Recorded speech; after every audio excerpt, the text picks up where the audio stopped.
Hello बेटा। Hello दोस्तों। Hello hello, how are you? कितने बच्चे हैं?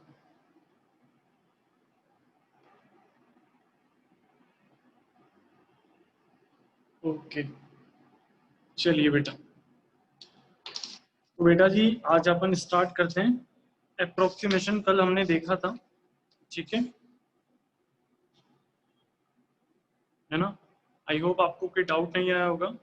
डाउट आता तो आप मेरे को सेंड करते। ठीक, आज देखेंगे हम रॉल्स थ्योरम, या फिर इसको रॉल्स लेमा भी बोलते हैं बेटा, है ना?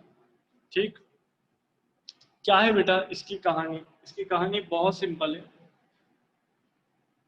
आपको पढ़ाया था मैंने कि अगर कोई function y is to f x के कर्व की बात करें, या y is to f x की बात करें किसी डोमेन पर, a कॉमा बी डोमेन पर अगर इसकी बात करें, तो फर्स्ट ये a से b के अंदर क्या होना चाहिए बेटा? कॉन्टिन्यूस होना चाहिए। ठीक, नेक्स्ट सेकंड पॉइंट, a से b के बीच में क्या होना चाहिए? डिफरेंशिएबल होना चाहिए। Third point, f A is equals to F b होना चाहिए। ठीक है, ये वाली बात होनी चाहिए। अगर तीनों बातें सेटिस्फाई हैं तो पक्का है कि किसी पॉइंट सी पर एफ डैश, यानी सी को एफ डैश के अंदर रखने पर आपको जीरो मिलेगा किसी पॉइंट सी पर। और वो सी, जहां पर सी आपका क्या होगा बेटा? ए से बी के बीच में होगा। करेक्ट है बेटा बात, है ना? ये आपको मैंने रोल्स थ्योरम समझाया था, है ना? आपको थोड़ा थोड़ा याद आ रहा होगा। क्या होना चाहिए? कंटिन्यूस होना चाहिए, डिफरेंशिएबल होना चाहिए, और f A is equals to F b होना चाहिए, तब जाके, है ना, f dash c is equals to zero होगा, और सी डेफिनेट आपके डोमेन के अंदर होगा। इसका डायग्राम भी बताया था आपको। कैसे बेटा? कि मान के चलो ग्राफ कुछ इस तरीके से है,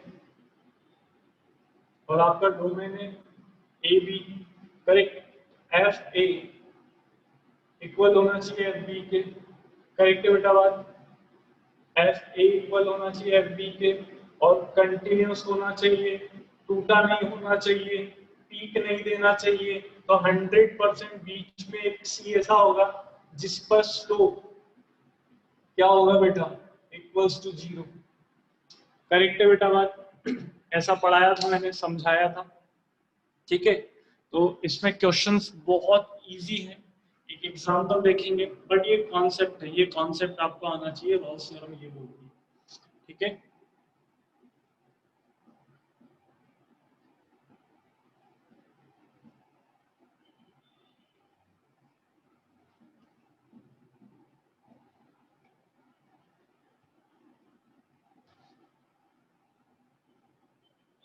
करेक्ट, क्वेश्चन देखते बेटे। तो आप पेज नंबर आएंगे, पेज नंबर आप 76 पर आएंगे। ठीक, पेज नंबर 76, उस पर पहला क्वेश्चन हम देख रहे हैं।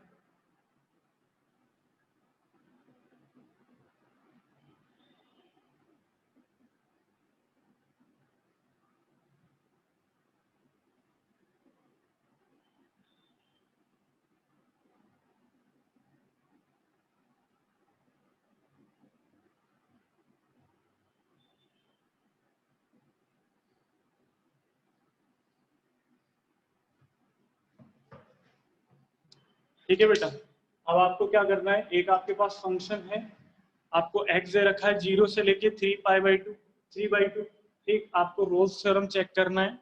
करेक्ट है बात? तो सबसे पहले हमने देखा ये एक पॉलिनोमियल फंक्शन है, और polynomial function always continuous, always differentiable है। करेक्ट है बेटा बात? तो पॉलिनोमियल फंक्शन में पहला वाला पॉइंट की कंटिन्यूस है क्या? Yes, correct. सेकंड लिखना है ऐसा आपको शायद, है ना? लिखना है आपको F x is a polynomial which is continuous, लिख रखा है इन्होंने भी, आपको भी लिखना है। एंड इट इज डिफरेंशिएबल, लिखना है आपको ये वाली बात, ऑन 0,3/2। ठीक है, करेक्ट है। अब आपको क्या करना है? ए की वैल्यू, थर्ड पॉइंट चेक करने के लिए, ए की वैल्यू कितनी है? 0, बी की वैल्यू कितनी है? f3/2, तो f0 पता करना है बेटा 2 और f3/2 पता करना है। मैं डायरेक्ट देख के बता रहा हूँ f3/2 कितना है। f3/2 की वैल्यू आ रही है बेटा 2, करेक्ट है बात। f3/2 की वैल्यू आ रही है 2 और f0 की भी वैल्यू 2 आ रही है। तो मतलब अगर f0 इक्वल्स टू f3/2 है तो तीनों पॉइंट सेटिस्फाई हो गए। अगर तीनों पॉइंट सेटिस्फाई हैं तो आप कह सकते हैं कि f dash c equals to 0 है। चलो इसका डिफरेंशिएशन करो। 6x², अब x की जगह c है बेटा, ठीक। तो 6c² minus 10c plus 3 is equals to 0। तो यहां से c की दो वैल्यू आएगी, करेक्ट। पहली वैल्यू क्या आ रही है c की, चेक करना पड़ेगा आपको।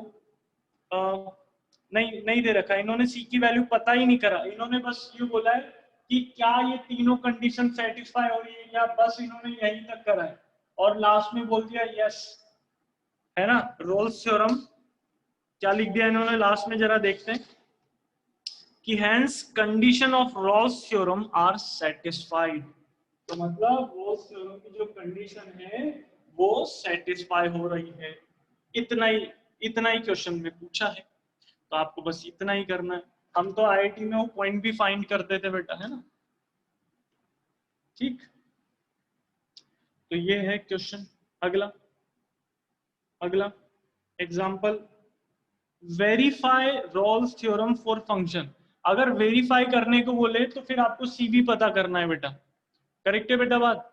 और अगर आपको सिर्फ condition of Rolle's theorem are satisfy और नॉट इतना क्वेश्चन दे रखा है तो आपको यहीं तक करना है। वेरीफाई करने को बोल रहे हैं तो पूरा वेरीफाई करना है कि सी की वो वैल्यू चेक करके वेरीफाई करना है ना बेटा, समझ रहे हो। जैसे पेज नंबर 77 पे एग्जाम्पल 2 सॉल्व करते हैं और पूरा वेरीफाई करते हैं उसको, है ना।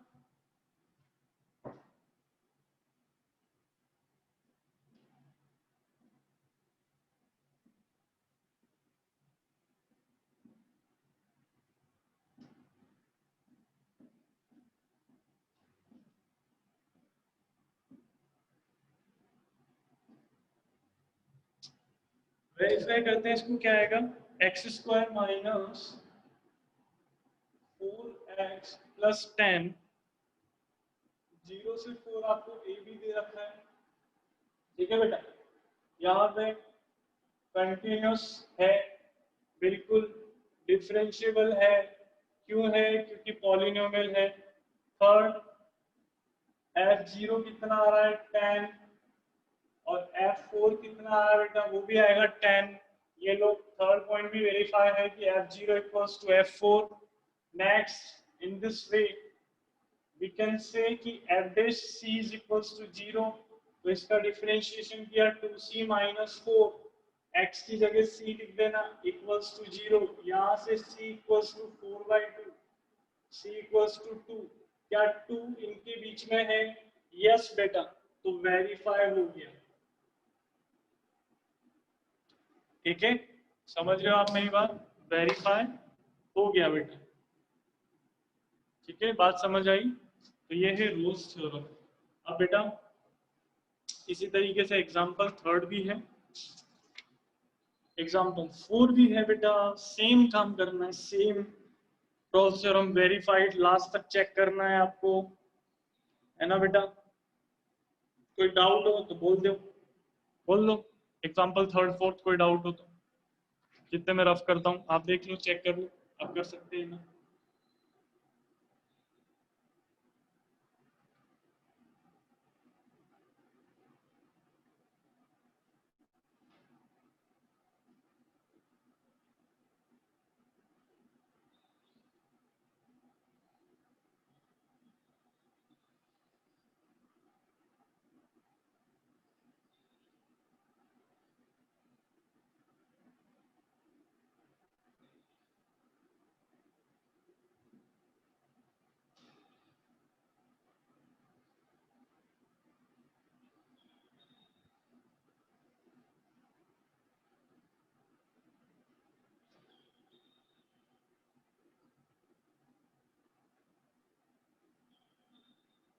करेक्ट है बेटा, बात नहीं आया शायद आपको कोई डाउट, है ना?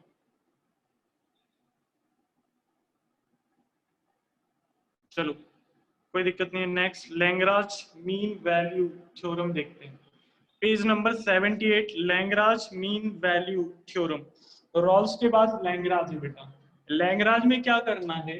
लैंग्राज में ये करना है कि अगर आपका कोई एफ एक्स है, आपके पास कोई फंक्शन है और आपको एक्स दे रखा है कि इसके बीच में लैंग्राज वेरीफाइड करो, है ना? तो आपको क्या करना है? सेम वही कंडीशन कि कॉन्टिन्यूस है क्या इसके बीच में, सेकंड डिफरेंशिएबल है क्या, थर्ड पॉइंट एफ ए इस बार इक्वल नहीं होना चाहिए बी, तब चांसेस है लैंग्राज मीन वैल्यू थ्योरम के। अगर ये तीनों कंडीशन है तो 100% एफ डे सी जीरो नहीं होगा। जीरो तो कब होगा? जब इक्वल होगा। इस बार क्या होगा? F B minus F A upon B minus A. और यहाँ पे सी जो पॉइंट है वो कहाँ होगा बेटा? ए से बी के, मतलब सी की इसके बीच में एक ऐसा सी होगा जिसका डिफरेंशिएशन करोगे ना तो F B minus F A B minus A के इक्वल आएगा। इसका ग्राफ में क्या मतलब समझे हम, जरा ध्यान से देखें। इस बार क्या है बेटा? ए से बी आपने डोमेन लिया, एफ ए ये है, मान लो एफ बी ये है, दोनों इक्वल नहीं। ठीक, ये एफ बी है, ये एफ ए है, दोनों इक्वल नहीं है बेटा, मान लो।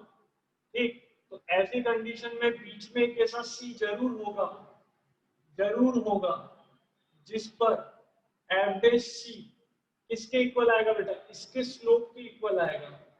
ये क्या है बेटा? ए कोमा एफ ए है। ये फंक्शन के अंदर ए रखोगे तो वाई एफ ए मिलेगा, फंक्शन के अंदर बी रखोगे तो वाई एफ बी मिलेगा। करेक्ट? तो स्लोप क्या हो जाएगा इसका? F B minus F A upon B minus A, वो इसकी स्लोप के बराबर हो जाएगा एवरेज सी। ठीक, तो ये बात मैं आपको सेम वहां पे भी पढ़ाया था और यहाँ पे भी रिवाइज हो गया है। करेक्ट है बेटा बात? तो इस तरीके से आपको ये कंडीशन तक ली, यहाँ तक Lagrange mean value theorem satisfy होगी, यहाँ तक वेरीफाइड हो जाएगी। ठीक है, चलो चेक करते हैं।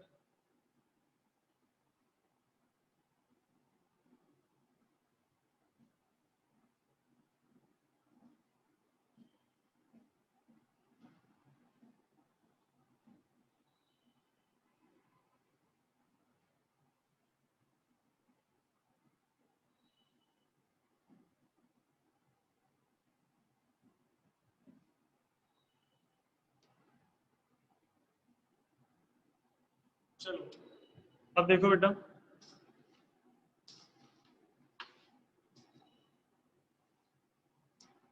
क्वेश्चन क्या है अपने पास?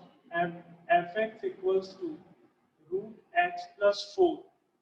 ठीक, इंटरवल क्या दे रखा है आपको? 0 से 5। करेक्ट है? 0 to 5 इंटरवल दे रखा है आपको। ठीक है, चलो अब आपको क्या करना है? आपने पता चल गया ये 0 से 5 में कंटिन्यूस है क्या? यस बेटा कंटिन्यूस है। क्या ये डिफरेंशिएबल है क्या? यस बेटा डिफरेंशिएबल है। करेक्ट है बेटा बात? उसके बाद बेटा जरा ध्यान से देखें, हमें क्या करना है? F0 चेक करना है। F0 कितना है बेटा? 2। उसके बाद हमें F5 चेक करना है, कितना है बेटा? ठीक, अब दोनों इक्वल नहीं है तो 100% आपने एफ बे सी पता करना है, वो बराबर आएगा किसके? F B minus F A upon B minus A के। तो आपने इसका डिफरेंशिएशन किया, एक्स की जगह क्या लिखा बेटा? करेक्ट, एफ बी कितना है बेटा? F5 यानी 3 माइनस 2 अपॉन बी माइनस ए। करेक्ट, वो कितना आएगा बेटा? 1/5। अब देखो 5 को इधर लेके जाओ तो 5/2 equals to root c plus 4। ठीक है, तो यहाँ से कितना आएगा बेटा? दोनों साइड होल स्क्वायर करा दो, सी plus 4 25/4 c equals to 25/4 minus 4, 25 minus 16/4, यहां से 9/4। क्या 9/4 उसके बीच में है? यस बेटा, ये 4 पॉइंट सॉरी 2 पॉइंट समथिंग है, उसके बीच में है बेटा। करेक्ट है, तो वेरीफाइड हो गया है। किसी को कोई डाउट हो तो बोल दो। लैंग्राज मीन वैल्यू थ्योरम कुछ इस तरीके से सिंपल है। हर क्वेश्चन ऐसा है, मतलब एक भी क्वेश्चन ऐसा नहीं है जो ऐसा ना हो। करेक्ट है।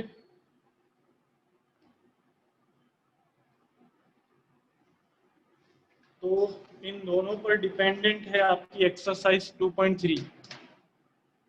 इन दोनों पर डिपेंडेंट है आपकी एक्सरसाइज 2.3। प्रसाद बेटा, मृण्मयी, गार्गी, आयुष, अभिराम, गौरी, किरण, स्वास्तिक, आ रहा है समझ? है बेटा? हाँ सर आ रहा है, very good. Yes yes yes, okay okay.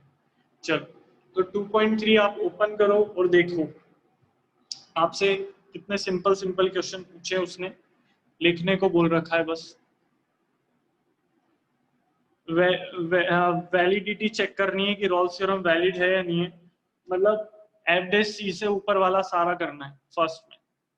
Next बेटा, नेक्स्ट बेटा, गिवन एन इंटरवल। चलो क्वेश्चन नंबर सेकंड करो सभी, क्वेश्चन नंबर सेकंड करो। मेरे को थोड़ा सा अलग लग रहा है, तुम करो।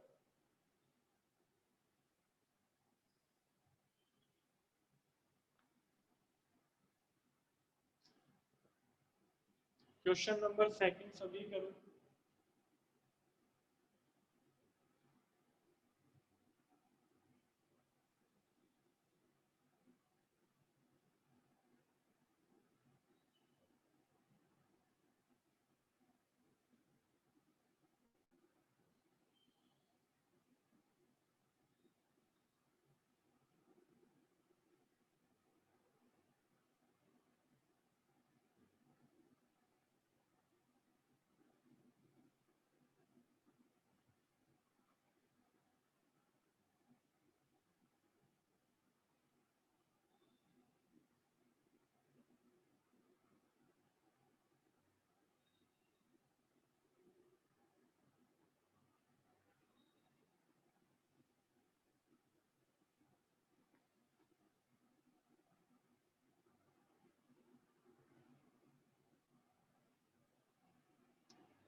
Question number second,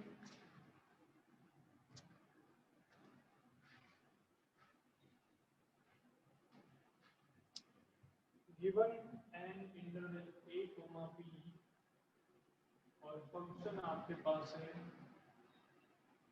x⁴ x² minus 2। ठीक, ए आपको दे रखा है उसने -1 और बी की वैल्यू पूछी है। ठीक है, और बोल रहा है कि satisfy hypothesis of Rolle's theorem for the function it is known that a is equals to -1, find the value of b। ठीक है भैया, तो ये कॉन्टिन्यूअस तो है पॉलिनोमियल की वजह से, और ये डिफरेंशिएबल भी है बेटा। थर्ड पॉइंट क्या चेक करना है? वो बोल रहा है कि रॉल्स थ्योरम है, अप्लाई हो रही है, तो मतलब F A is equals to F B होगा बेटा। ए की वैल्यू जब उसने बोला कि अगर -1 है तो आप बस बी बता दो, तो -1 अगर मैंने रखा तो 1 + 1 - 2, यहाँ से कैंसिल होके 0।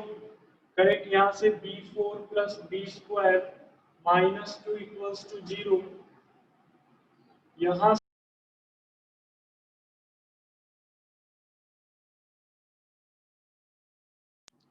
से बेटा जी 2b² माइनस b² लिख सकते हैं हम, करेक्ट। यहाँ पे b² में क्वाड्रेटिक है, तो b² इक्वल्स टू -2 और b² इक्वल्स टू 1 आंसर आ रहा है। यहाँ से b की वैल्यू नॉट पॉसिबल, b की वैल्यू +/-1, करेक्ट है बेटा बात। तो ये रहा आपका आंसर, b की वैल्यू पता चली, करेक्ट है बेटा बात। ये है बात।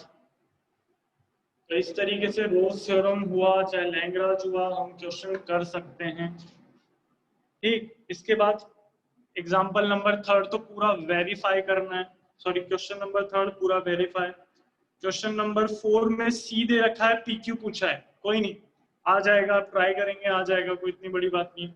सारी क्वेश्चन सेम पैटर्न पे, कुछ भी नया नहीं है, ठीक, नया कुछ भी नहीं है, करेक्ट।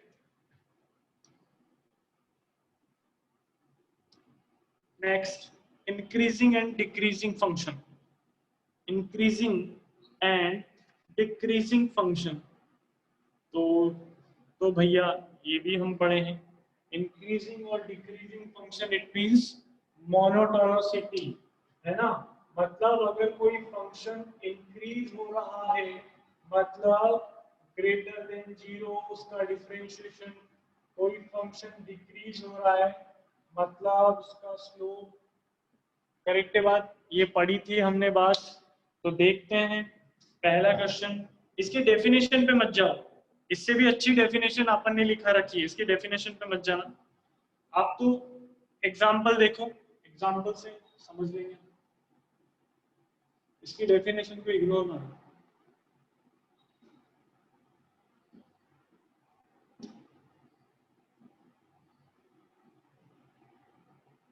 अच्छा एक बार बताओ, बोर्ड सिंपल है या नहीं है? मतलब बोर्ड आपको कैसा लग रहा है मेरे पढ़ाने के बाद, आईटी पढ़ाने के बाद, बताइए जल्दी से, बोर्ड कैसा लग रहा है आपको, जल्दी। सिंपल है ना यार सारे बच्चे, कैसा लग रहा है आपको?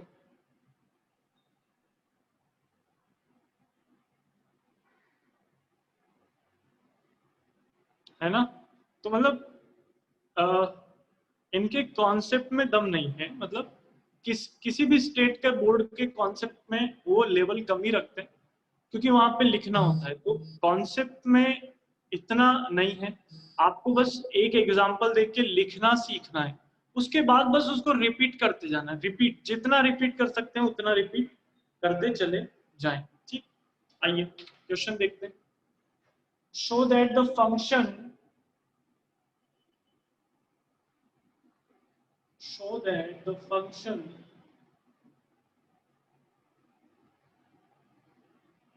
for x belongs to R is strictly increasing, मतलब चेक करना है कि ये स्ट्रिक्टली इंक्रीजिंग है या नहीं है। तो हमने क्या करा, जैसे स्ट्रिक्टली इंक्रीज डिक्रीज की बात करें आपको डिफरेंशिएशन तो करना ही पड़ेगा, करेक्ट, आपको डिफरेंशिएशन करना पड़ेगा। अब आपको चेक करना है क्या ये ग्रेटर देन 0 है या फिर क्या ये लेस देन 0 है, करेक्ट, आपको चेक करना पड़ेगा बेटा। तो आपने देखा यहाँ पे तो x जो है वो स्क्वायर की फॉर्म में है, यानी x² है, तो बेटा यहाँ से तो बात समझ में आ गई कि x² तो पॉजिटिव है, तो अल्टीमेटली तो ये भी पॉजिटिव हुआ, तो ये ऑलवेज पॉजिटिव हुआ चाहे आप x की कोई सी भी वैल्यू रखें। तो x की कोई सी भी वैल्यू पर ये वाला कंटेंट 0 से बड़ा है, ये 0 से बड़ा है तो ये 0 से बड़ा है, अगर ये 0 से बड़ा हुआ तो ये स्ट्रिक्टली इंक्रीज होगा, करेक्ट है बेटा बात। तो इन्होंने बड़ा मस्त तरीके से कि given that differentiable with respect to, here we can say this always greater than 0, greater than equals to 0, but tan आ गया इसलिए सिर्फ आप ग्रेटर देन 0 बोलेंगे, समझ रहे हो बात? तो यहाँ से this always greater than 0 and this is strictly increasing function, correct है? सेम ऐसे ही नेक्स्ट वाले में भी करना है, test whether the function is increase और डिक्रीज, ठीक है? अब बेटा नेक्स्ट एग्जांपल थर्ड पे आओ, 82।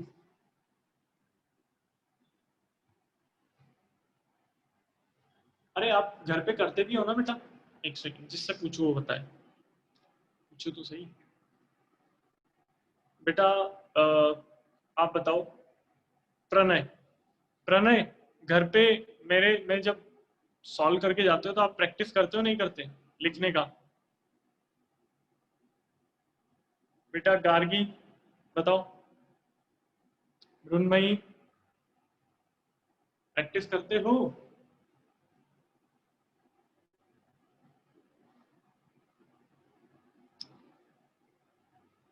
अगर प्रैक्टिस नहीं करोगे तो फिर कोई मतलब नहीं है ना? हाँ वेरी गुड बेटा, थोड़ा लिख के देख लिया करो, लिख के देखने से फिर आपको एग्जाम में नहीं पढ़ना पड़ेगा, एक बार लिख के देख लोगे। अगर आपको अभी तैयार करना है बोर्ड अपना तो यही पैटर्न है ना? चलो, तो आज जैसे आज मैं आपको क्या दूंगा, 2.3 आपको करना है ना? मन से कोई से भी क्वेश्चन उठाना, थोड़ा पीछे हो, कोई बात नहीं बेटा, पढ़ लोगे आप, डिफरेंशिएशन ही पढ़ा है, बहुत सिंपल है, इतनी बड़ी बात नहीं। चलो, तो एग्जांपल थर्ड देखते हैं, पेज नंबर 82।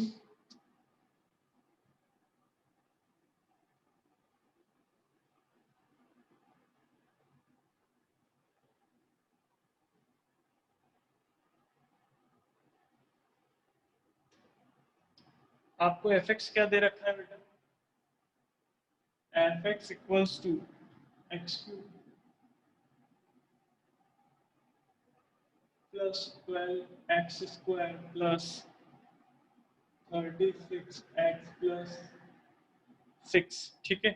अब आपको आपको क्या बताना है बेटा कि इसका मोनोटोनिक इंक्रीज वाला इंटरवल बताना है कि ये ग्रेटर देन 0 कब है, मतलब इसका डिफरेंशिएशन जो है ना, इसका जो डिफरेंशिएशन क्या है बेटा, 3x स्क्वायर 24x 36, तो इसका डिफरेंशिएशन ग्रेटर देन 0 x के किस वैल्यू के लिए है और लेस देन 0 x की किस वैल्यू के लिए, ठीक है? तो हम चेक कर रहे हैं एफ डैश एक्स सबसे पहले ग्रेटर देन 0, ऐसी कंडीशन में एफ एक्स क्या होगा बेटा, इंक्रीजिंग, तो हमें x पता करना है, ठीक? ये पहला काम है हमारा, करेक्ट? तो हमने क्या करा, 3x square plus 24x plus 30x greater than 0, यहाँ से 3 कॉमन लिया तो 0 की तरफ चला जाएगा,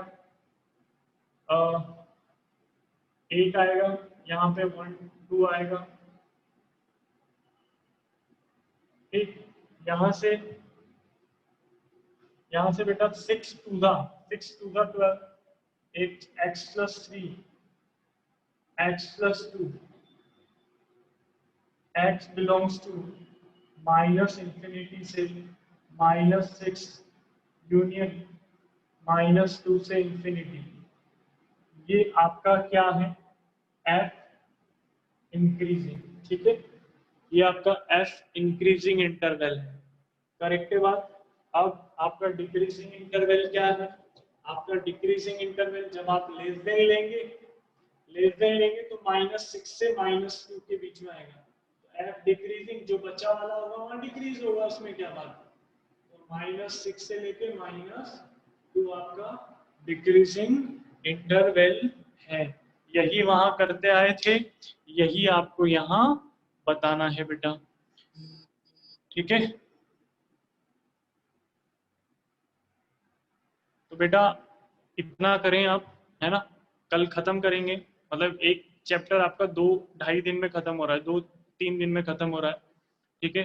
3-3 दिन करके खत्म हो जाएंगे सारे चैप्टर, और आप भी 3-3 दिन में खत्म कर लो मेरे साथ साथ, करेक्ट? तो इस तरीके से इंक्रीजिंग डिक्रीजिंग भी खत्म हो गया। अब सिर्फ क्या बचा है, मैक्सिमम मिनिमा और चैप्टर खत्म, मतलब इतना सही है, ठीक है? करेक्ट। तो बोर्ड आई थिंक इजी है मेरे हिसाब से, अगर आप अभी पढ़ लेंगे तो लास्ट टाइम में आपको ये प्रेशर नहीं लगेगा। उसके बाद तो इंटीग्रेशन है, इंडेफिनेट और डेफिनेट, ऐसा खत्म करूंगा, 2-3 दिन में दोनों को खत्म कर दूंगा, ठीक है। तो आप चाहें तो पहले से पढ़ के हैं, करेक्ट। लेकिन आज आपका काम है एक्सरसाइज 2.3 करें, ठीक। और जल्दी से हमने फिनिश करा दिया। एक एग्जांपल पहले पढ़ें अपने बोर्ड पे, रिस्ट मतलब मेरा मेरा पैटर्न भी फॉलो मत करो, मैं कुछ और लिख दूंगा, तो बेटर है समझ के एग्जांपल देख लो एक बार, उनकी लाइन एकदम टू द पॉइंट याद कर लो, ठीक है। या प्रैक्टिस करो, रटो मत, फिर आप सॉल्व कर लेंगे, ठीक है। तो सिर्फ बचा है अब मैक्सिमम मिनिमम, देखेंगे उसको नेक्स्ट क्लास में। करेक्ट है बेटा बात, टाटा, चलो बाय।